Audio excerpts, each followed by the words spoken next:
Balaji study point की online कक्षा में आपका स्वागत है। हम 10th क्लास एनसीईआरटी मैथमेटिक्स की किताब को इस समय सॉल्व कर रहे हैं। हमारे वीडियो लगातार हमारे चैनल पर अपलोड हो रहे हैं। आपसे एक विशेष विनती है, अनुरोध है कि आप अगर गणित में अच्छा बनना चाहते हैं तो हमारी वीडियो को शुरू से लेकर एंड तक देखें, तभी आपको वीडियो समझ में आएगा। और वीडियो किसी भी टॉपिक की, जैसे एक्सरसाइज अगर 1 स्टार्ट करते हैं तो एक्सरसाइज 1 की 1.1, 1.2, 1.3 मतलब सारी सीरीज उसकी आप जब लगातार देखेंगे तभी आपको एक्सरसाइज 1 समझ में आएगी। यदि आप सोचते हैं कि एक एक्सरसाइज को हम पॉज करके देखें, आगे काट करके देखें तो हम मैथमेटिक्स के एक्सपर्ट बन जाएंगे, ऐसा कभी भी संभव नहीं है। यदि आपके पास टाइम नहीं है आप वीडियो बिल्कुल ना देखें, क्योंकि गणित कभी भी ऐसे बच्चों को नहीं आती है जो लगातार अपनी क्लास को ज्वाइन नहीं करते हैं। अगर आप चाहते हैं कि आपको मैथमेटिक्स अच्छी तरीके से समझ में आए तो आप पूरी वीडियो को देखिएगा, तभी आपको मैथमेटिक्स समझ में आएगी, वरना नहीं समझ में आएगी। यदि आप हमारे चैनल पर नए हैं तो हमारे चैनल को सब्सक्राइब कीजिए, लाइक कीजिए और शेयर कीजिए। आइए बिना देर करे करते हैं वीडियो को स्टार्ट। प्यारे बच्चों, बालाजी स्टडी पॉइंट की ऑनलाइन कक्षा में आपका स्वागत है। एक बार फिर हम लेकर आए हैं आपके लिए एक्सरसाइज 1.3। हम 10th क्लास मैथ कंप्लीट कर रहे हैं और एक्सरसाइज 1.3 के अंतर्गत आज हम क्वेश्चन नंबर 1 को सॉल्व करेंगे। हमें प्रूफ करना है, सिद्ध करना है कि √5 एक अपरिमेय संख्या है। देखिए, परिमेय संख्या वो होती हैं जो P/Q के रूप में लिखी जाती हैं, अर्थात अंश और अंश बटे हर के रूप में लिखी जाती हैं। और जितनी भी ये रूट वाली संख्याएं होती हैं वो सारी संख्याएं हमारी अपरिमेय संख्याएं होती हैं। तो जो अंश बटे हर के रूप में लिखी जाती हैं उन्हें कहते हैं परिमेय संख्याएं, और रूट वाली जितनी भी संख्या होती हैं वो होती हैं अपरिमेय संख्याएं। अपरिमेय संख्या को सिद्ध करने के लिए हमें थोड़ा सा उल्टा मानना पड़ता है।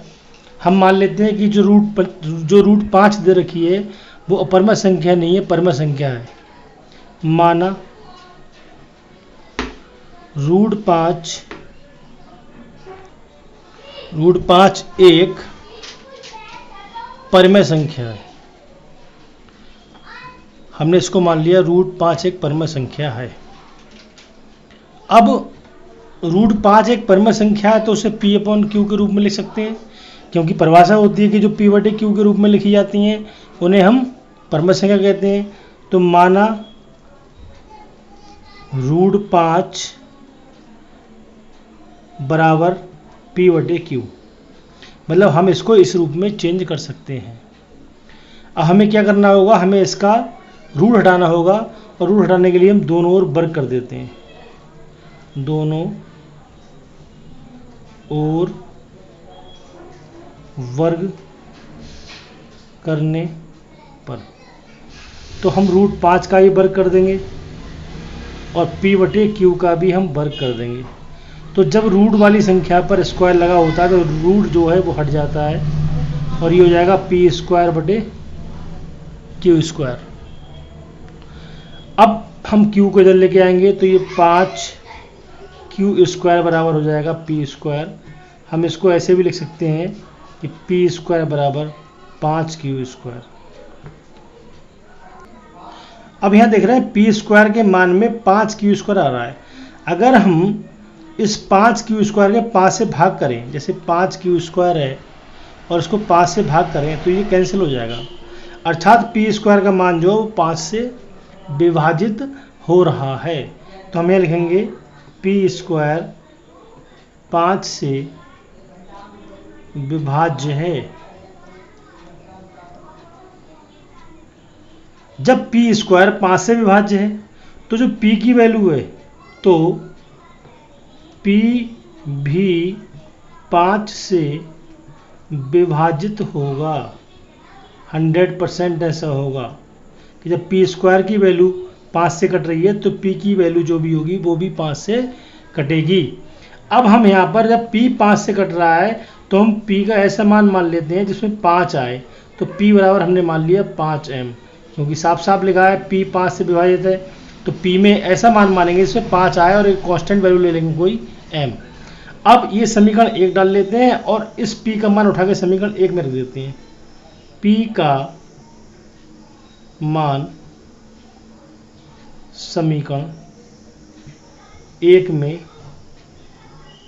रखने पर, तो समीकरण 1 है हमारे पास p² बराबर 5q²।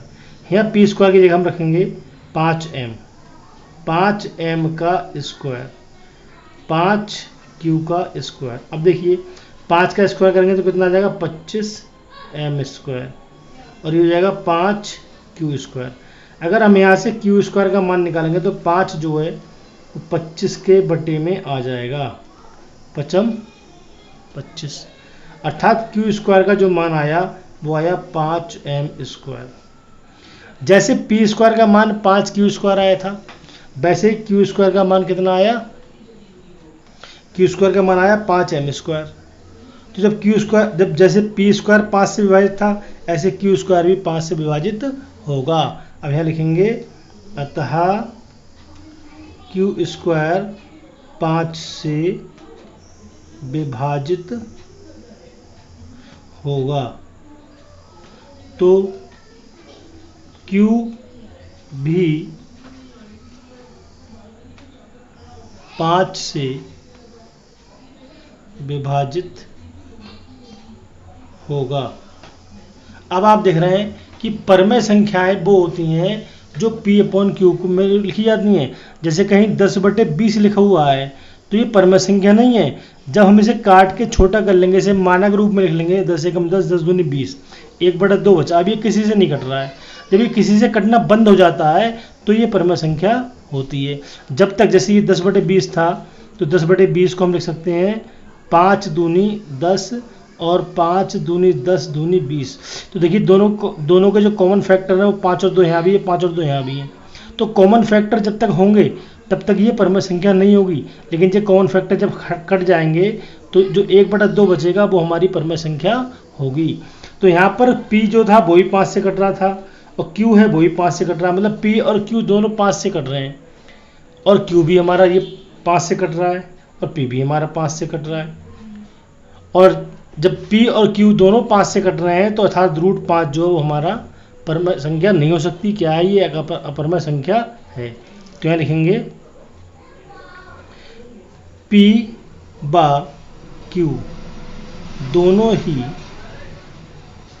दोनों ही 5 से विभाजित हो रहे हैं, अतः हमारा मानना गलत था। √5 एक परमेय संख्या नहीं है, यह एक अपरमेय संख्या है। कई संख्या है, अपरमेय संख्या है। और यही बात हमको सिद्ध करनी थी कि ये क्या है, एक अपरमेय संख्या है। तो क्वेश्चन नंबर 1 आपका सॉल्व हो गया। अब क्वेश्चन नंबर 2 की ओर बढ़ते हैं। क्वेश्चन नंबर 2 में साफ साफ रखा है, सिद्ध करना है कि 3 + 2√5 एक अपरमेय संख्या है। बिल्कुल इसी की तरह मानेंगे हम। माना 3 + 2√5 एक परमेय संख्या है। परमेय संख्या है। जब ये परमेय संख्या है तो 3 + 2√5 को हम p/q के रूप में लिख सकते हैं, बिल्कुल इसकी तरह। अब क्या करेंगे, हम धीरे धीरे हम यहाँ से √5 को अलग करेंगे। तो पहले 3 हम उधर लेके जाएंगे, √5 2√5 p/q प्लस, ये प्लस का 3 है तो इधर जाके हमारा माइनस का 3 हो जाएगा। अब √5 हम जब निकालेंगे तो 1/2, ये 2 नीचे पहुँच जाएगा, p/q - 3। तो आप देखिए ये जो है p/q - 3 ये क्या है, एक परमेय संख्या है। और √5 क्या है, एक अपरमेय संख्या है। √5 हमने अपरमेय संख्या भी प्रूफ करी है। ये हमारी अपरमेय संख्या है और ये हमारी परमेय संख्या है इधर वाली, क्योंकि इसमें रूट है ही नहीं। तो ये जब परमेय संख्या जो है वो अपरमेय संख्या के बराबर कभी नहीं हो सकती, अतः हमारा मानना गलत था और ये जो है वो एक अपरमेय संख्या है। अतः हमारा मानना गलत था, √3 + 2 √5 एक अपरमेय संख्या है। तो क्वेश्चन नंबर 2 भी आपका जो था वो सॉल्व हो गया। अब क्वेश्चन नंबर 3 की ओर हम बढ़ते हैं। क्वेश्चन नंबर 3 में सिद्ध करना है कि निम्नलिखित अपरमेय संख्याएं हैं। तो प्यारे बाल को ये और ये क्वेश्चन भी बिल्कुल पहले क्वेश्चन और दूसरे क्वेश्चन की तरह करना है। आइए जानते कैसे करना है। तो हमने पहले पार्ट को हम लेते हैं कि माना 1/√2 एक परमेय संख्या है। हम मान लेते हैं परमेय संख्या है। तो हम 1/√2 को क्या लिखेंगे, p/2 लिख सकते हैं। अब इसको हम पलट लें, √2 ऊपर कर लें और 1 नीचे कर लें, q ऊपर और p नीचे। अब क्या बचा हमारे पास, √2q + p। अब ये क्वेश्चन जो था वो क्वेश्चन नंबर 1 की तरह हो गया। देखिए कैसे हो गया। क्वेश्चन नंबर 1 हमारे सामने प्रस्तुत है, ये है बिल्कुल। रूट यहाँ 5 है और यहाँ रूट कितना है, 2 है। बिल्कुल ऐसे ही हमें सॉल्व करना है। देखिए करते हैं। अब क्या करेंगे, हम इस रूट को हटाने के लिए हम दोनों ओर वर्ग कर देंगे, दोनों ओर वर्ग करने पर तो √2 का स्क्वायर हो गया और p/q का स्क्वायर हो गया। तो √2 का स्क्वायर तो 2 हो जाएगा, पिछली वीडियो में बताया था। p²/q²। अब q² को ले जाएंगे इधर, तो 2q² आ गया p²। या हम इसको ऐसे लिख सकते हैं, p² = 2q²।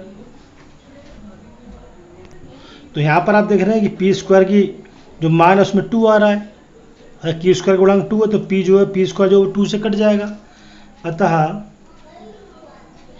स्पष्ट है p² 2 से विभाजित है, तो p भी 2 से विभाजित होगा। बिल्कुल क्वेश्चन नंबर 1 की तरह करना होगा। अब क्या मानते हैं, माना अब p का ऐसा मान मानेंगे जिसमें 2 आए, 2 और m मान लेते हैं। तो ये जो मान है उठा के काय में रखेंगे, समीकरण नंबर 1 में रख देते हैं। p का मान 1 में रखने पर 1 उतार लेते हैं, p² = 2q²। अब p की जगह लगा देंगे 2m² = 2q²। आइए इधर आ जाइए। तो 2 का स्क्वायर कितना हो जाएगा, 4m² और 2q² हमारे पास है ही। अब यहाँ से q² का हमें मान निकालना है, तो ये जो 2 है वो उठ करके आ जाएगा 4 के बटे में, 2 दूनी 4। तो q² का मान आ गया 2m²। तो आप देखिए q² भी 2 से कट रहा है, q² भी 2 से विभाजित है। तो q भी 2 से विभाजित होगा। अब p जो था वो भी 2 से विभाजित है और q भी 2 से विभाजित है। चूंकि p व q दोनों 2 से विभाजित हैं, अतः जो 1/√2 है एक अपरमेय संख्या है। अगर परमेय संख्या होती तो इसका कौन फैक्टर नहीं होता। अब चलते हैं इसके सेकंड पार्ट की ओर। 7√5 बराबर माना 7√5 एक परमेय संख्या है। ये क्वेश्चन नंबर 2 की तरह हमें सॉल्व करना है। परमेय संख्या है तो 7√5 को हम p/q लिख सकते हैं। तो √5 को हम p/7 पहुंच जाएगा, नीचे 7 क्यों लिख सकते हैं। अब ये क्या है, ये √5 जो वो अपरमेय संख्या है, रूट वाली संख्या हमारी परम संख्या होती हैं। और P/7Q जो है वो एक क्या है, वो परम संख्या है। और परम संख्या जो होती है वो परम संख्या के बराबर नहीं हो सकती, ये इसके बराबर नहीं हो सकती। जब ये इसके बराबर नहीं हो सकती तो हमारा मानना गलत था। 7√5 एक अपरम संख्या है। अब बिल्कुल सेम टू सेम इसका थर्ड पार्ट हम सॉल्व कर लेते हैं। माना 6 + √2 एक परम संख्या है, परम संख्या है। तो 6 + √2 को हम क्या लिखेंगे, P/Q लिख सकते हैं। √2 बराबर P/Q - 6। अब √2 क्या है, एक अपरम संख्या है, अपरम है। और ये क्या है, परम है। और अपरम परम के बराबर नहीं हो सकती, अतः हमारा मानना गलत था। 6√2 क्या है, एक परम संख्या है, अपरम संख्या है। आपकी ये एक्सरसाइज जो थी वो एंड होती है। प्यारे बच्चों, यदि आपको वीडियो अच्छा लगा हो तो हमारे इस वीडियो को लाइक कीजिएगा, अपने दोस्तों में शेयर कीजिएगा, हमारे चैनल को सब्सक्राइब कीजिएगा। ठीक, आपके लाइक और कमेंट ही हमें आपके लिए वीडियो बनाने के लिए प्रोत्साहित करते हैं। लाइक और कमेंट का कोई पैसा नहीं जाता है, पूरी वीडियो फ्री ऑफ कॉस्ट है। आप वीडियो को हमेशा पूरा ही देखें, तभी आपको बड़ी समझ में आएगी, ये मेरी गारंटी है।